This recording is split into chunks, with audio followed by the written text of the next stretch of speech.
एक छोटे से गांव में जो पहाड़ों और हरी भरी वादियों के बीच बसा था, वहां एक कुत्ता रहता था जिसका नाम ओरान था। उसकी सुनहरी फर और गहरी नीली आंखें किसी रहस्य से भरी लगती थीं। लेकिन उसकी सबसे अनोखी बात यह थी कि वह जादुई था, एक ऐसा राज जिसे बहुत कम लोग जानते थे। गांव के कुछ लोग कहते थे कि ओरान को उन्होंने चंद्र झरने के पास एक छोटे पिल्ले के रूप में पाया था।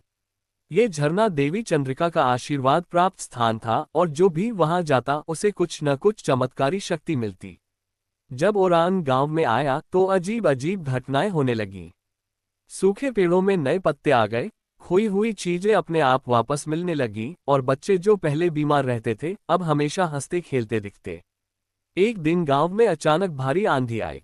बिजली कड़क रही थी और गांव के लोग डर से अपने घरों में छिप गए।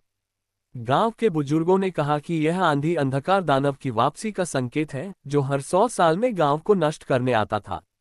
लोग डर गए, लेकिन तभी ओरान गांव के बीचों बीच खड़ा हो गया। उसकी आंखें चमकने लगीं और उसके चारों ओर एक उज्ज्वल रोशनी फैल गई। अचानक हवाएं शांत हो गईं, काले बादल छट गए और आसमान में चांद की रोशनी फैल गई। अंधकार दानव की शक्ति खत्म हो गई और वह हमेशा के लिए गायब हो गया। गांव के लोग हैरान रह गए, लेकिन उन्हें समझ आ गया कि ओरान कोई साधारण कुत्ता नहीं था, वह स्वयं चंद्र देवी का दूत था, जिसे गांव की रक्षा के लिए भेजा गया था। उस दिन के बाद ओरान गांव का संरक्षक बन गया। वह जहां भी जाता खुशहाली लाता। और जब कई सालों बाद वह स्वर्ग चला गया तो लोगों का विश्वास था कि हर पूर्णिमा की रात उसकी आत्मा अब भी गांव की रक्षा करने के लिए आकाश में चमकती है। और इस तरह ओरान की कहानी